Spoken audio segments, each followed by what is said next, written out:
여러분 반갑습니다. 별로 안 반갑습니까? 초반부터 분위기가 이러면 설교 대충 하고 가는 수가 있습니다. 여러분 반갑습니다.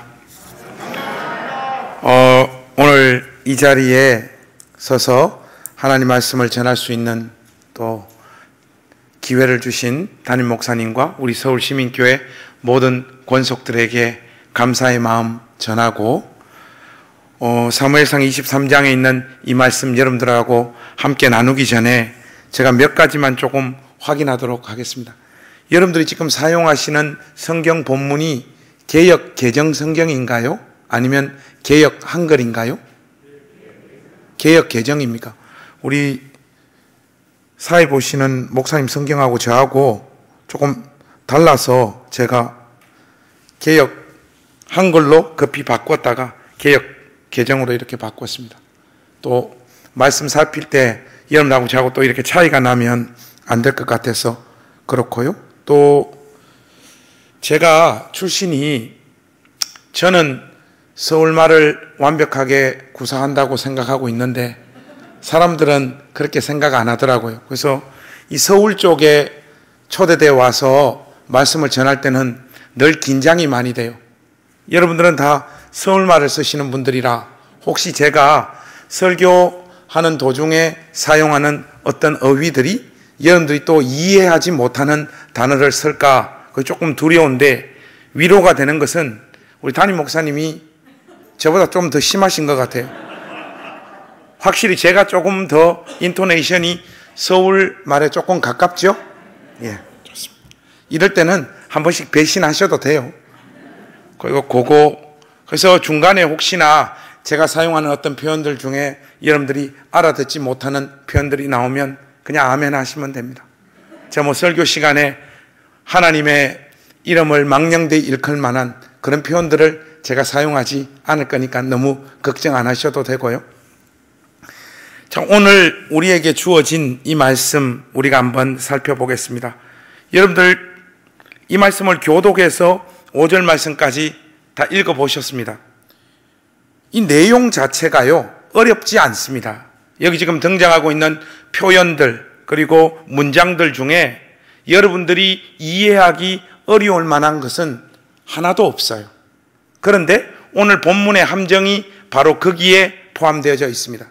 누가 읽어도 이해할 수 있고 국어 독해력이 기본적으로만 장착되어져 있으면 전혀 이해하기에 어려움이 없는 이 본문, 그 안에 함정이 놓여져 있어요. 무슨 말인가 하면 여러분들이 1절과 5절 말씀을 본문의 배경적인 지식이 전혀 없는 가운데 쭉 읽고 난 다음 여러분들 마음 가운데 1차적으로 다가오는 어떤 이미지나 심상들, 그걸 붙잡고 이 말씀을 적용하게 되어지면 본문 말씀이 말하고 있는 핵심적인 메시지에서 이탈할 가능성이 굉장히 많은 본문입니다. 그래서 1절 말씀부터 쭉 살피기 전에 본문의 배경을 여러분들에게 좀 설명을 드리고 1절 말씀부터 강해에 들어가도록 하겠습니다. 사무엘상 23장의 주인공은 다윗입니다. 그리고 다윗이 지금 현재 위치한 장소가 어디인지 여기에 대한 이해를 여러분들이 확실히 가지셔야 되는데, 다윗이 지금 위치해 있는 장소는 헤렛 수풀가입니다. 헤렛 수풀가. 이 지명은 여러분들이 오늘 잊어버리면 모든 설교가 한 방에 다 날아가 버리기 때문에 이 지명 이름은 여러분들이 꼭 기억하고 있어야 됩니다. 그런 의미에서 우리 한번 따라해 보실까요? 헤렛 수풀가. 한 번 더 해보겠습니다. 헤렛 수풀가. 어리석은 설교자의 특징이 청중들이 지금 내 설교 듣고 잘 따라오고 은혜 받고 있다라고 생각을 해서 계속해서 진도를 빼버리는 설교자예요. 기본적으로 설교하는 사람들은 청중들을 믿으면 안 됩니다. 이게 불신해야 된다는 게 아니라 한 사람도 빠짐없이 다 이해할 수 있을 만한 설명들을 계속 다지면서 본문을 전개해야 된다 이 말이에요. 그래서 여러분, 다윗이 현재 위치해 있는 장소는 헤렛 수풀가입니다. 그러면 다윗이 왜 이 헤렛 수풀가에 지금 와 있는가? 이 사실을 우리가 좀 추적해 들어가 봐야 되는데요. 여러분들도 잘 알다시피 다윗은 사울 왕의 군대 장관이었습니다. 사울이 다윗을 전쟁에 내보내면 나가는 족족 승리하고 돌아왔죠. 그러다 보니까 백성들이 챈트를 불러 제칩니다. 그 내용이 어떤 내용인가 하면 교회를 좀 다닌 사람들은 누구나 다 알죠. 사울은 천천히요, 다윗은 만만히로다. 백성들이 이 노래를 부릅니다. 그때 사울의 심정이 여러분 어떠했을 것이라고 우리는 누구나 다 추측할 수 있습니다. 저는 이 사울의 심정을 실질적으로 느껴본 경험이 있어요. 제가 3년 전에 미국 얼바인 침례교회 초청으로 부흥회를 하러 갔었거든요. 그래서 부흥회 가서 하나님 말씀 잘 전하고 우리 교회 주일 강단을 지금 우리 교회 부목사님이신 우성균 목사님이 맡았어요. 그래서 부목사님이 주일 설교를 잘 감당했을까 걱정도 많이 되고, 담임 목사가 교회를 떠나면 별의별 걱정들이 많이 찾아옵니다. 그래서 우리 교회 홈페이지로 들어가서 우리 우 목사님 설교를 들었어요. 설교의 내용이 다윗과 사울의 어떤 관계에 관한 메시지인데 설교를 굉장히 잘 하시더라고요. 하는데 중간쯤에 가서 성도들 보고 한번 따라하라고 요청을 하는데 내용이 뭔가 하니까 저의 이름은 김관성이고 우리 부목사님 성함은 우성균인데 관성은 천천히요, 성균은 만만히로다 하는데 이게 센스 있는 교인들이라면 그거 따라하면 안 되잖아요. 근데 권사님들 중심으로 막 우렁차게 관성은 천천히요, 성균은 만만히로다 하는데 이거 빨리 부흥회 끝나고 돌아가야 되겠다 이런 생각이 들더라고요. 지금 사울의 심정이 딱 이겁니다, 여러분. 군대 장관이 나라의 왕보다 더 인기 있는 자리에 서게 되고 백성들의 마음을 얻는 형국으로 상황이 돌아갑니다. 거기에다가 악신이 역사하기 시작을 하면 사울은 자기의 마음을 다스릴 수 없는 상태가 됩니다. 그래서 자기의 오른팔이며 전쟁의 영웅이었던 왕궁에 함께 살고 있는 이 다윗을 몇 차례나 죽이려고 시도하잖아요. 하나님 은혜로 간신히 이 죽음의 상황을 모면한 다윗은 현실적인 고민에 빠져들 수밖에 없습니다. 왕을 모시고 왕궁 안에서 같이 살 수는 없겠구나. 이 판단을 한 다윗은 자기를 따르는 참모들과 군사들을 이끌고 사울이 살고 있었던 왕궁을 떠나서 유다 땅 이곳 저곳으로 도망을 가기로 마음을 먹고 실질적으로 감행하게 되어지죠. 그런데 유다 땅의 영토의 크기는 여러분 좀 알고 계신지는 모르겠습니다만은 우리나라의 강원도 땅보다 더 작습니다. 이건 무엇을 의미하는가 하면 사울이 군대를 풀어가지고 다윗을 붙잡아 오라고 하면 성경에 대략 보면 한 3,000명 정도 다윗이 숨어 있는 곳을 수색하러 떠났거든요. 한 3,000명 되는 사람들이 다윗이 숨어 있는 곳을 수색하다 보면 운이 좋으면 한 3개월 도망 다닐 수 있어요. 보통은 한 달 안에 포위망이 좁혀져서 위치에 있는 자리를 발견되어질 수밖에 없는 상황입니다. 그래서 다윗은 하루는 산으로, 하루는 황무지로, 하루는 또 이곳 저곳으로 끊임없이 도망다니는 도망자의 신세가 되는데 사울의 군대의 포위망은 점점 자기를 향하여 좁혀오고 실질적으로 죽을 뻔한 위기도 몇 차례 겪지 않습니까? 이 상황 가운데 다윗은 유다 땅 안에서는 내 목숨을 지키기 어렵겠구나, 그렇게 판단을 하고 사울의 통치 영역이 미치지 않는 모압 땅 미스베로 도망을 갑니다. 이방 땅이기 때문에 살기에는 비록 환경적으로 낯선 환경이 펼쳐질지 모르지만은 사울이 자기를 잡으러 올 수 없는 곳이기 때문에 목숨만은 지킬 수 있을 것이다, 그렇게 판단을 하고 모압 땅 미스베로 도망을 가죠. 그런데 이 선택을 하자마자 하나님은 갓 선지자를 다윗에게 보내서 다윗을 책망을 합니다. 네가 어떻게 너의 지혜와 능력과 힘으로 너의 목숨을 스스로 보존하고 지키려 하느냐? 당장 내가 왕이 되어 친히 통치하는 언약의 땅, 기름 부음을 허락한 유다 땅으로 돌아가라. 이 명령을 하나님께서 다윗에게 내립니다. 이 명령을 붙잡고 순종하여 모압 땅 미스베에서 돌아온 곳이 어디냐? 유다 땅 헤렛 수풀가입니다. 여러분 여기까지 이해가 되시죠? 그래서 여러분 이 헤렛 수풀가는 여러분들이 지명적으로 지금 다윗이 유다 땅 헤렛 수풀가로 돌아왔다 이 정도 알아서는 안 되고, 머릿속에 헤렛 수풀가가 지금 이미지로 어느 정도 위치에 있다라고 그려지셔야지 오늘 본문을 따라갈 수 있습니다. 그래서 여러분 헤렛 수풀가의 위치를 조금 더 설명을 드리자면, 요단강 서쪽 바로 왼편에 위치했던 곳이 헤렛 수풀가예요. 이런 식의 설명이 여러분들에게 전혀 도움이 안 된다는 걸 제가 이미 알고 있습니다. 왜냐하면 요단강이 어디 있는지 모르는데 요단강 서쪽 바로 왼편에 헤렛 수풀가가 있다고 해봐야 여러분들 머릿속에 이 헤렛 수풀가가 지금 그려질 리가 없지요. 이걸 어떻게 여러분들에게 설명해 올리는 것이 가장 이해하시기에 좋을까 제가 고민을 좀 해봤는데, 우리나라 지도에 빗대어 설명을 하면 여러분들의 이해가 좀 빠를 것 같습니다. 여러분 우리나라 지도 동쪽을 한번 머릿속에 떠올려 보세요.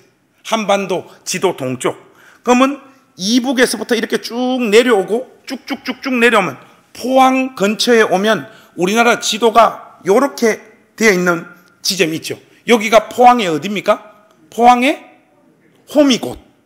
포항의 호미곶에 해당되어지는 곳이 헤렛 수풀가입니다. 이렇게 설명드리면 좀 이해가 되시죠? 하나 더 장소를 특정을 하자면 포항의 호미곶에서 조금만 더 내려오면 대한민국에서 해가 제일 먼저 뜨는 곳이 있죠. 그게 어디죠? 이 서울시민교회 수준이 진짜 이렇습니까? 우리나라에서 해가 제일 먼저 뜨는 곳이 어디죠? 독도? 독도 아니죠.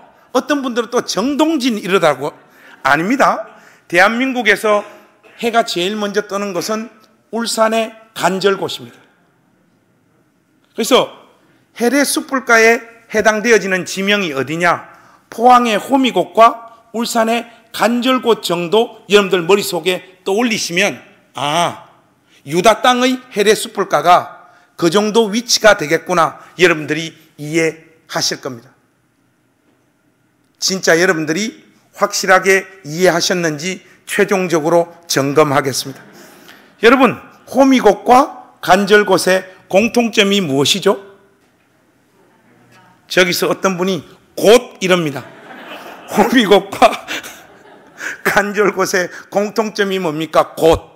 여러분 이거는 유치원 애새끼들이 하는 답이지 어른들이 쏟아놓아야 될 답이 아닙니다. 제가 지금 가슴이 막 답답해지려고 그러고 조금 힘들어요. 여러분 제가 그런 의도로 드린 질문이 아니고 호미곶과 간절곶의 지리적인 위치의 공통점이 뭐냐고요. 예? 대한민국 동쪽 끝이잖아요. 그죠? 두 곳 다 대한민국 동쪽 끝. 헤렛 수풀가도 유다 땅 내륙의 동쪽 끝입니다. 이게 뭘 의미하는가 하면 다윗은 하나님 말씀에 순종하여 유다 땅으로 들어오긴 들어오는데 내륙 깊숙하게는 들어가지 못하는 거예요. 왜냐하면 사울에게 발각되어질까 싶어서. 그래서 유다 땅 내륙 끝지점까지만 와서 지금 숨어서 복지부동 상태로 엎드려 숨을 죽이고 있는 상태가 오늘 사무엘상 23장이 시작되어지기 직전 상황이에요. 이 상황에 어떤 일이 벌어집니까? 여러분 23장 1절 말씀 우리 한번 같이 소리내서 읽었으면 좋겠습니다. 23장 1절입니다. 사람들이 다윗에게 전하여 이르되 보소서 블레셋 사람이 그 일날을 쳐서 그 타작마당을 탈취하더이다 하니. 여러분 지금 이 상황에 어떤 일이 벌어지는가 하니까 서쪽에 전통적인 이스라엘의 적이었던 블레셋이 유다 땅 그일라를 쳐들어옵니다. 곡식을 강탈해 가기 위해서. 그런데 이 소식이 누구에게 동시에 들려지는가 하면 나라의 공식적인 왕이었던 사울에게는 직보되어질 수밖에 없는 것이고요, 헤레 숯불가에 사울의 눈을 피해서 숨어있는 다윗에게도 이 소식이 전해집니다. 그래서 여러분 2절 말씀 한번 보시겠습니까? 어떤 참모가 다윗에게 그일라 땅으로 블레셋이 쳐들어왔다라고 하는 소식을 전해줬던 것 같아요. 그래서 2절 말씀 보니까 이에 다윗이 여호와께 묻자와 이르되 내가 가서 이 블레셋 사람들을 치리이까? 여호와께서 다윗에게 이르시되 가서 블레셋 사람들을 치고 그일라를 구원하라 하시니. 저는 이 2절 말씀을 보니까 다윗이라고 하는 이 사람도 이해하기가 어렵고, 다윗의 기도를 들으시고 다윗이 지금 어떤 여건과 형편에 놓여 있다는 것을 그 누구보다 잘 아시는 하나님께서 다윗에게 오더를 내리시는 그 내용도 이해하기가 솔직히 좀 어렵습니다. 지금 다윗은 하나님 앞에 이런 기도를 드릴 형편과 처지가 아니죠. 하나님, 제가 지금 그일라 땅으로 올라가서 블레셋을 무찌르고 그일라 주민들을 보호하고 지켜줄까요? 네 인생이나 똑바로 간수해라. 지금 이런 형편에 내몰려 있는 인물이 다윗이지 않습니까? 그런데 다윗의 이 기도를 하나님께서 들으시고, 그래, 네가 병사들을 이끌고 그일라 땅으로 올라가서 그일라 주민들을 지키고 보호해주라. 하나님께서 그렇게 답을 하신단 말이죠. 다윗은 하나님 앞에 응답받았던 이 내용을 가지고 참모들을 전부 다 불러 모읍니다. 야들아, 하나님께서 우리들을 그일라 땅으로 보내신다. 전쟁 준비해서 전부 다 올라가자. 다윗이 하나님의 뜻을 그들에게 전달합니다. 이 이야기를 참모들이 듣고 나서 쏟아놓고 있는 반응이 3절 말씀이에요. 여러분들, 3절 말씀은 설교의 분수령이 되는 그런 내용이니까 우리가 한번 같이 읽었으면 좋겠습니다. 3절 말씀 한번 같이 읽겠습니다. 시작. 기도 두렵거든 하물며 그일라에 가서 블레셋 사람들의 군대를 치는 일이리까 한지라. 이 참모들이 지금 다윗을 향하여 어떤 항변을 쏟아놓고 있습니까? 아니, 우리가 지금 헤레 숯불가에 숨어서 우리 목숨 지키기도 버거운 상황에 우리가 어떻게 지금 전쟁하러 그일라 땅으로 올라갈 수 있습니까? 참모들이 쏟아놓고 있는 말들입니다. 참모들이 왜 이런 항변을 하고 있는가 하면요, 그일라 땅의 위치를 정확하게 이해하고 있기 때문에 그래요. 그일라 땅은 헤브론에서 북서쪽으로 13km 떨어져 있는 곳이거든요. 이런 식의 설명이 여러분들에게 도움이 된다, 안 된다? 안 됩니다. 그죠? 그래서 이 그일라 땅도 우리나라 지도에 빗대어 여러분들에게 설명을 해야 되는데, 우리나라 지도에 빗대어 설명을 하자면 그일라 땅은 대전이나 청주 정도에 해당되어지는 땅입니다. 쉽게 말해서 간절곶과 호미곶에서 대전이나 청주로 전쟁하러 들어가야 되는 거예요. 참모들은 이 사실을 아는 거예요. 우리가 땅 끝에서 내륙 정중앙으로 들어가서 하나님이 블레셋을 우리 손에 설령 붙여주셔서 그들과의 전쟁에서 승리한다고 하더라도 우리의 위치는 백발백중 사울에게 발각되어질 텐데, 그리고 상황 자체가 힘겹게 진행되어지다 보면 까딱 잘못하면 앞으로는 블레셋과 싸우고 뒤로는 우리를 쫓아오는 사울의 군대와도 싸워야 되는, 이걸 여러분들 이미지로 좀 어떻게 설명을 하면 좋겠습니까? 여러분, 햄버거 아시죠? 햄버거 보면 양쪽에는 빵이 있잖아요. 가운데는 패드가 있잖아요. 지금 이 상황과 똑같은 현실이 우리들에게 펼쳐질 것인데 어떻게 우리가 그일라 땅으로 올라갈 수 있습니까? 하는 마음이 3절 말씀 안에 참모들을 통하여 표출되어지고 있는 겁니다. 이 이야기는 누가 들어도 상식적이고 합리적인 내용입니다. 다윗은 비록 하나님 앞에 기도하여 받은 응답이었지만 너무나 상식적이고 합리적인 참모들의 이 반론 앞에 마음이 흔들렸던 것 같습니다. 다윗의 마음이 흔들린 결정적인 증거는 4절에 나와 있죠. 4절 말씀은 제가 한번 읽어보겠습니다. 다윗이 여호와께 어떻게 했다고요? 다시 묻자온대. 이 지금 참모들의 이야기가 너무나 설득력 있는 이야기이기 때문에 다윗 자신도 무작정 참모들, 군사들 이끌고 그일라 땅으로 올라가기가 지금 두려운 거예요. 그래서 다시 한번 하나님 앞에 묻습니다. 다윗이 여호와께 다시 묻자온대. 여호와께서 대답하여 이르시되 일어나 그일라로 내려가라. 내가 블레셋 사람들을 내 손에 넘기리라 하신지다. 이번에도 하나님께서는 영락없이 조금 전에 다윗에게 응답해 줬던 그 내용과 똑같이 블레셋을 무찌르기 위하여 그일라 땅으로 올라가라고 명령하십니다. 참모들의 이야기가 아무리 설득력 있고 합리적이고 상식적이라고 할지라도 두 번이나 하나님 앞에 기도했는데 똑같이 응답하시는 하나님의 음성을 다윗은 외면할 수 없지요. 이 말씀에 순종하여 병사들, 참모들 이끌고 그일라 땅으로 올라갑니다. 올라가서 하나님께서 싸우게 하시는 그 전쟁을 감행하는데 그 결과가 5절 말씀이에요. 여러분, 우리 5절 말씀도 소리내서 한번 같이 읽어보실까요? 시작. 다윗과 그의 사람들이 그일라로 가서 블레셋 사람들과 싸워 그들을 크게 쳐서 죽이고 그들의 가축을 끌어오니라. 다윗이 이와 같이 그일라 주민을 구원하니라. 여러분, 이 내용 자체가 굉장히 좋은 결말로 이렇게 끝나지 않습니까? 그죠? 제가 이 5절 말씀을 영어로 한번 표현해 보겠습니다. 여러분, 저의 이 외모를 보면 영어를 좀 할 것 같습니까? 아니면 영어와 전혀 상관없을 것 같습니까? 말씀을 잘 하셔야 됩니다. 좀 어떨 것 같아요? 제가 옛날에 학원에서 영어도 가르치고 영어 좀 합니다. 그래서 이 5절 말씀을 영어로 표현하자면 해피 엔딩. 여러분들 뭘 그렇게 기대하셨습니까? 해피 엔딩으로 이렇게 딱 끝난단 말이죠.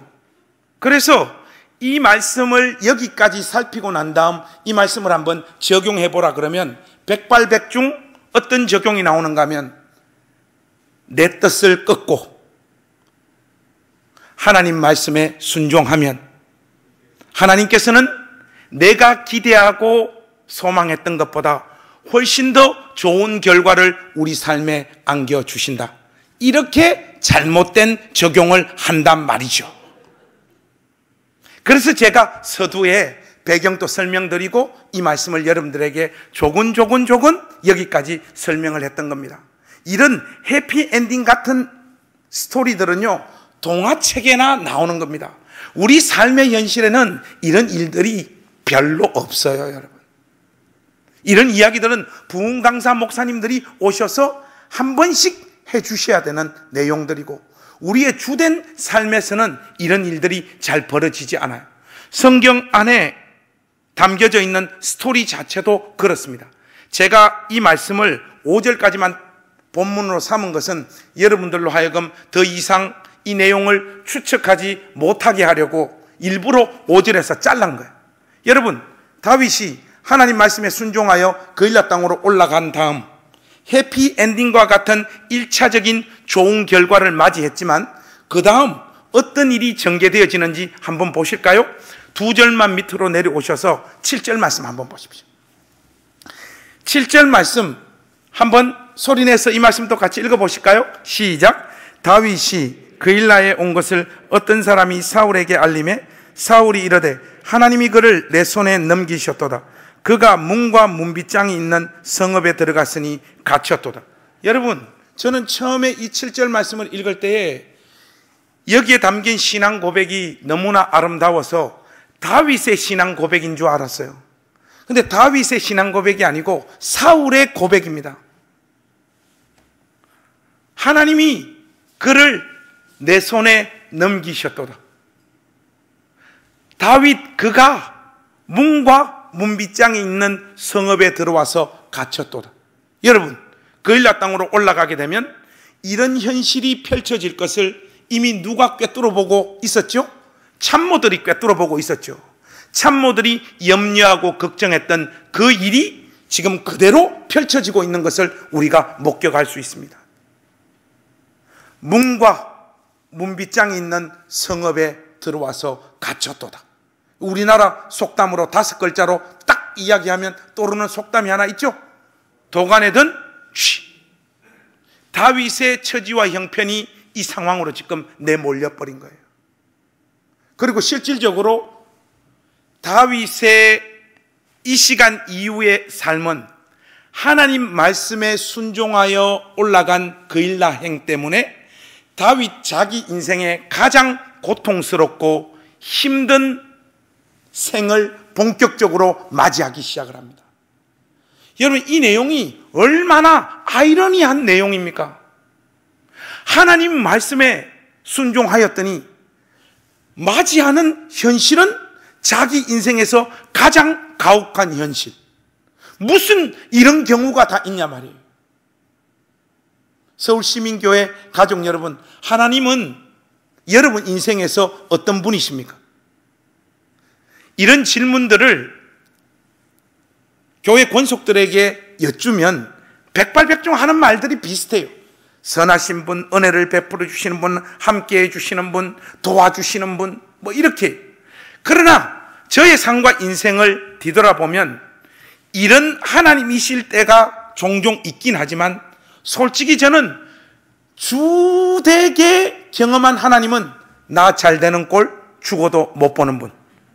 하나님이 그렇게 느껴지는 나날들이 솔직히 많았습니다. 다윗도 마찬가지입니다. 하나님 말씀에 순종하여 올라갔더니 자기 인생의 제일 고통스러운 현실로 그의 삶을 내보내 버리시는 하나님.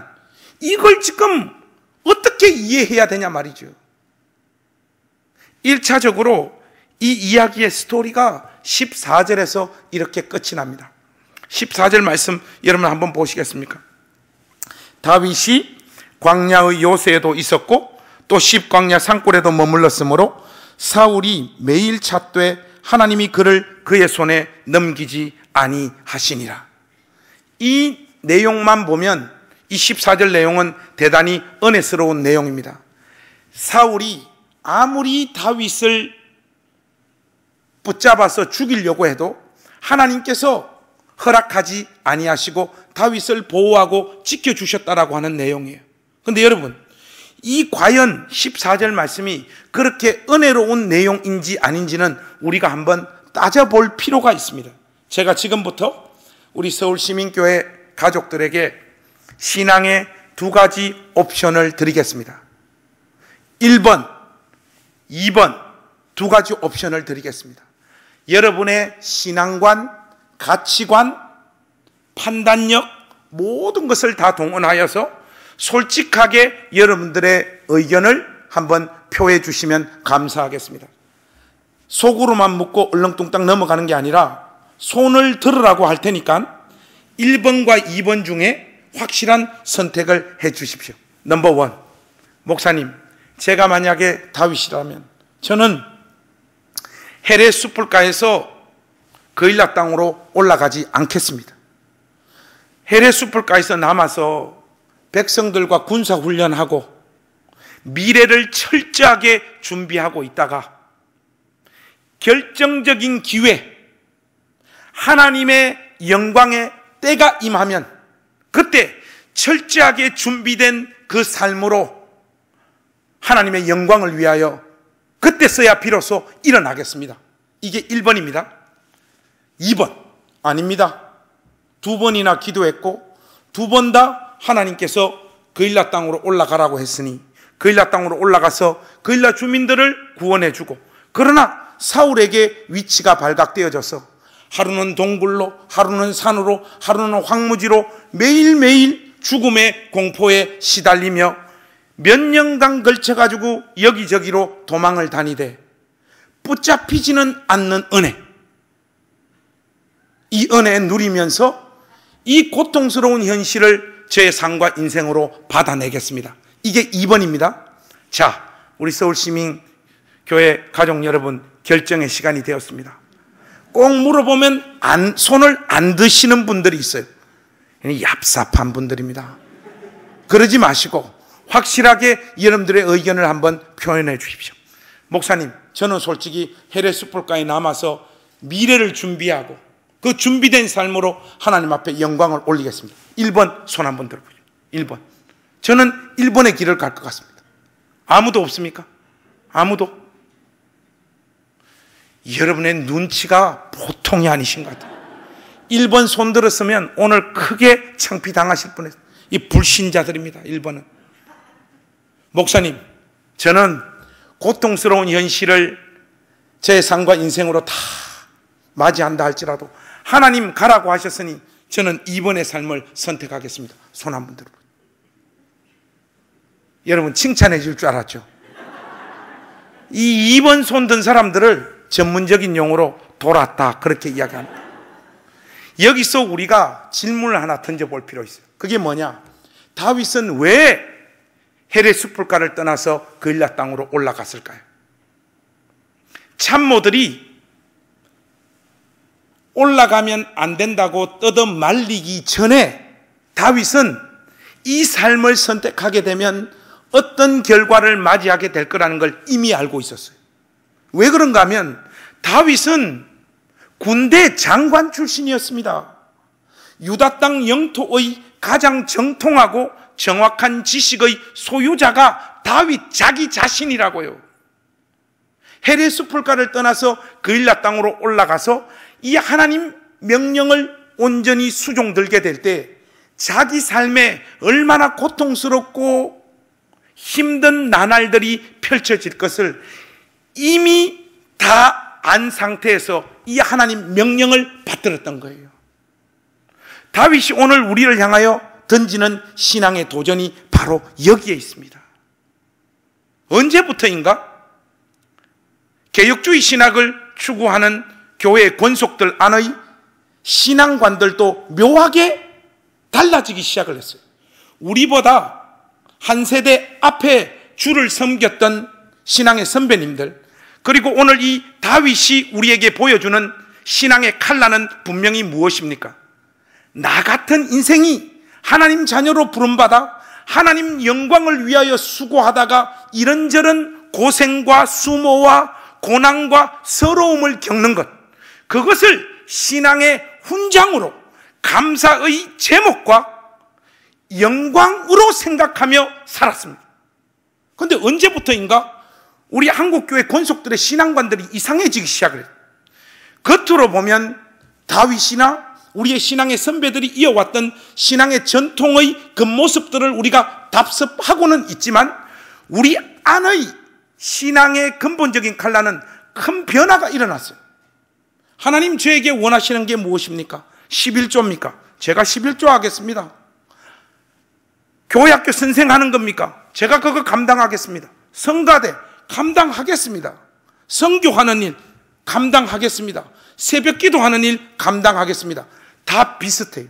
그런데 어디서부터 차이가 있는가 하면 여러분들이 하나님 앞에 쏟아놓은 그 신앙의 헌신과 수고의 비례대도 이 세상적인 것들로 하나님께서 내 삶과 우리의 가정과 우리의 아이들 삶에 복을 달라는 거예요.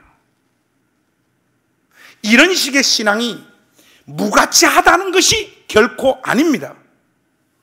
그러나 다윗이 오늘 우리에게 보여주는 것, 그리고 특별히 고신 교단의 목사님들과 믿음의 선배들이 우리에게 보여줬던 신앙의 칼라는 그것이 아니었어요. 여러분, 하나님께서 내 인생 위에 복을 주시든지 안 주시든지 나 같은 인생이 하나님 영광을 위하여 고생할 수 있다는 것을 자기 인생의 가장 큰 명예로 생각하며 살았던 것이 고신 교단의 신앙의 칼라였지 않습니까? 언제부터인가 교회 안이 변질되어지기 시작합니다. 이런 식의 신앙의 모습들은 다윗만 우리에게 보여주는 것이 아닙니다. 사도행전 20장에 보시면 사도 바울이 에베소를 떠나 예루살렘으로 올라가는 장면이 나오죠. 성령께서 나타나셔서 사도 바울의 앞길을 예언합니다. 너 이번에 예루살렘으로 올라가게 되면 너를 기다리고 있는 것은 결박과 환난이다. 성경이 점잖은 단어를 선택해서 결박과 환난이다 그렇게 말하고 있지만, 우리가 흔히 사용하는 표현대로 하자면 결박과 환난이 뭡니까? 너 이번에 예루살렘으로 올라가게 되면 붙잡혀서 죽는다 이 말이잖아요. 그것도 성령께서 친히 그의 앞길을 알려줍니다. 요즘 우리 시대의 신자들 같으면요, 성령께서 나타나셔서 이런 식의 분명한 우리의 미래를 보여주면요, 우리는 백발백중 이 사건을 어떻게 해석할 인간들입니까? 하나님께서 이번에는 올라가지 말라고 이 길을 막으시는구나, 그렇게 확신하고 올라가지 않을 사람들이 저와 여러분들. 그런데 사도 바울은 성령의 이 예언이 끝나자마자 사도행전 전체에서 가장 감동적인 신앙을 고백하죠. 우리 주 예수 그리스도의 은혜의 복음을 증언하는 일을 마치려 하면은 나의 생명조차 조금도 귀한 것으로 여기지 아니하노라. 이 고백을 쏟아놓고 올려가서 붙잡혀서 죽는 자리로 자기의 삶을 몰아가지 않습니까? 다윗이 헤레 숯불가를 떠나서 그일라 땅으로 올라갔던 그 마음 안에 담겨져 있는 신앙의 결, 사도 바울이 에베소를 떠나 예루살렘으로 올라가는 그 심장 안에 담긴 하나님을 향한 진심들이 똑같단 말이죠. 여러분, 우리의 자랑, 우리의 명예, 우리의 영광이 무엇입니까? 신앙생활을 열심히 쏟아부어 감당하여 이 세상적인 것들로 복받아 그것으로 우리가 하나님 자녀됨을 세상 사람들에게 내지는 교회 권속들에게 보여주는 것, 이것이 우리의 신앙의 목표입니까? 언제부터인가 주를 위하여 수고하고 눈물을 흘리고 고생하고 자원하여 고난받는 자리로 자기 삶을 몰아가는 신자들이 예배당 안에서 점점 사라지기 시작을 했습니다. 이것이 얼마나 심각한 상황으로 치닫고 있는가 하면, 저희 교회만 하더라도 젊은 사람들이 많이 오는 교회, 개척한 지 지금 5년 된 교회인데 40대 이하 또 한 25세 이상이 한 150명 되거든요. 우리 교회 약 40%입니다. 그래서 처음에는 제가 자부심이 굉장했어요. 우리 교회는 젊은 사람들이 온다. 그런데 목회를 해보니까 어떤 현실이 점점 만나게 되어지는가 하니까 교회에 관심이 없어요. 기독교 신앙에 대한 진지한 추구가 젊은 세대에는 없어요. 그 중에 아무도 없느냐? 그렇게는 말할 수 없죠. 그 가운데도 주님을 위해서 살고 주님께서 피 흘려 값주고 사신 이 교회를 위하여 마음을 쏟아붓는 귀하고 복된 중심의 젊은 사람들도 있습니다. 그런데 개척한 이 교회를 실질적으로 세우고 헌신하는 사람들은요, 전부 다 55세 이상이에요. 이 세대가, 젊은 세대들이 볼 때 기복신앙이니 뭐니 그 신앙을 비판할지 모르지만 자기들이 지나왔던 인생의 여정에서 하나님의 은혜를 충만하게 경험해봤던 세대인 거예요. 그들 심장 안에 아직 하나님 주신 은혜의 흔적들이 남아 있어서 주님의 몸된 교회를, 이 교회를 개척하여 세우고 있는 목회자와 함께 마음을 모아 이 교회를 세우려고 하는 그 중심들이 어른들 안에는 살짝 남아 있습니다. 그런데 여러분, 50대 이하로 쭉 내려가면 심각할 정도로 신앙에 대해서 식어버린 마음의 상태가 된 사람들로 예배당 안이 꽉 차 있어요. 이들은 주일날 왜 교회에 옵니까? 집에 가려고 교회 옵니다. 여러분들이 10년 정도 주를 더 섬기고 났을 때 서울시민교회의 현실이 어떻게 될지 한번 생각해 보셨습니까?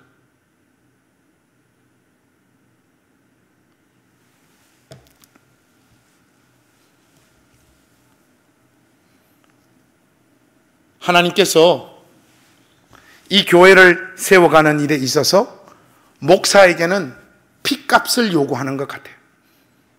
여러분, 목사님들 이렇게 보시면 힘드시겠다, 막연하게 그렇게 좀 느껴지시죠?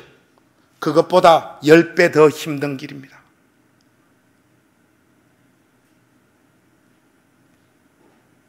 삶과 인생과 모든 것을 다 포기해야만 갈 수 있는 길, 그리하여 실질적인 핏값을 주님의 몸된 교회를 위하여 흘려야지 교회 하나가 간신히 세워집니다. 여러분들에게 간곡히 부탁드리고 싶은 것은 여러분은 여러분 자리에서 여러분 몫을 감당해 주십시오. 내가 이 헌신과 이 수고를 결정했을 때 내 삶이 총체적으로 흔들릴 수 있다는 것을 확신하면서도 그 길을 믿음으로 걸어가 주시기를 우리 주님의 이름으로 부탁합니다. 우리는 주를 위하여 수고하고 헌신하는 것도 계산을 한번 다 튕고 본 다음에 이런 정도면 내 삶과 내 인생에 별로 지장이 없겠다 싶은 어떤 마지노선들을 끊어놓고 주를 섬기는 자들이 되어버리고 말았습니다. 여러분, 한 사람의 인간으로 이 세상에 태어나 가장 영광되고 복된 삶을 사는 그 정확한 모습이 무엇입니까? 우리 주님께서 피 흘려 값주고 사신 이 교회를 위하여 우리의 삶과 인생을 온전히 드리는 것인 줄로 저는 믿고 확신합니다. 이 교회는요, 코로나 이후가 어떻게 될 것인가? 많은 분들이 이야기를 하고 있고 또 걱정하고 있고 염려하고 있습니다. 그런데 이 서울시민교회가 있잖아요. 우리 주님 다시 오시는 그날까지 영광스럽게 서 있고 하나님 앞에 영광스럽게 세워져 가기 위해서는 이 메시지를 듣는 여러분들의 심장 안에, 아니 이 설교를 듣는 권속들 중에 단 5명 정도만이라도 내 삶과 내 인생이 총체적으로 흔들릴 것이 명백하게 보이는 현실 앞에서도 자기의 삶과 인생을 이 교회를 위하여 드리는 사람들이 있을 때 이 교회는 무너지지 아니하고 하나님의 영광을 위하여 계속해서 세워지고 수고하는 자리에 서게 될 줄로 믿습니다. 교회 안에는요, 그 누구도 감당하지 않으려고 하는 일들이 있어요. 이런 일들이 우리 시대는 더 가속화되어지는 것 같습니다.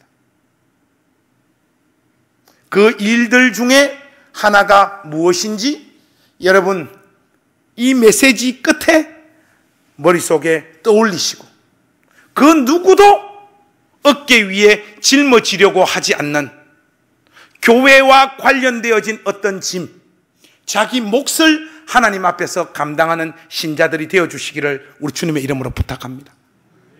주를 섬기는 이 일, 웃으며 노래하며 찬양하며 걸어갈 수만은 없습니다. 누군가는 눈물을 흘려야 되고 고통스러운 몫의 자기 십자가를 지는 사람들이 있을 때만이 주님의 몸된 교회가 세워지는 거예요. 이 이야기 하나만 하고 오늘 설교 마무리할까 합니다. 여러분, 새벽 5시가 되면 새벽 기도 하잖아요. 목사님들이 새벽 기도 나오실 때 어떤 마음으로 나오실 것 같습니까? 그거 한번 생각해 보셨습니까? 주관식으로 물으니까 아무도 답을 안 하시네요. 4천만이 기다리는 객관식으로 해드리겠습니다. 목사님들이 5시에 새벽 기도 나오려면 어떤 분들은 4시에 일어나고 어떤 분들은 4시 반에 일어납니다. 4시 반에 알람이 따르릉 울릴 때 목사님들의 심정이 어떻겠습니까? 그 알람을 탁 끄면서 하는 말이 뭐겠어요? 1번, 알람을 탁 끄면서 하는 말, Oh, what a wonderful day. 주님, 오늘 또 기도하게 하시니 감사합니다. 이 맑은 정신 주시니 감사합니다. 오늘 또 예배당으로 가서 예배하고 우리 성도들 한 사람 한 사람 이름 불러가며 기도하는 그 복되고 영광된 자리 위에 저를 세워주시니 감사합니다. 이런 마음으로 새벽기도 간다. 이게 1번입니다. 2번, 4시 반에 알람이 따르릉 울릴 때 알람 끄면서 목사님들이 하는 말, 에라이 샹, 어떤 놈이 새벽기도 만들었노? 미국하고 영국은 새벽기도 없다 하던데 왜 우리나라만 새벽기도 하노? 가자 죽지 못해서 가자. 여보 일어나 가자. 이런 마음으로 새벽기도 간다. 이게 2번입니다. 여러분, 목사님들이 어떤 마음으로 새벽기도 갈 것 같습니까? 1번입니까? 2번입니까? 1번요? 1번은 주기철 손양원 목사님도 그렇게는 못해요. 제가 목사님들 세계를 다 아는데 전부 다 2번의 마음으로 갑니다. 근데 여러분, 놀라운 게 뭔가 하면 우리는 2번의 마음으로 새벽기도 가는 목사님들을 하기 싫은 새벽기도를 억지로 하는 이중적인 사람들이다, 그렇게 말하지 않고 오늘도 자기 삶을 묵묵히 자기 사명을 끝까지 신실하게 감당하는 목사님들이라고 우리가 그 목사님 사랑하고 존경하지 않습니까? 누군가는 고통스럽고 이 삶을 선택했을 때 시련과 어려움이 온다는 것 뻔히 알면서도 주를 위하여 마음을 드리는 사람이 있을 때 주님의 몸된 교회가 세워지는 것입니다. 이 일에 여러분들이 주인공들이 되어주시기를 우리 구주 예수 그리스도의 이름으로 축원합니다. 기도하겠습니다.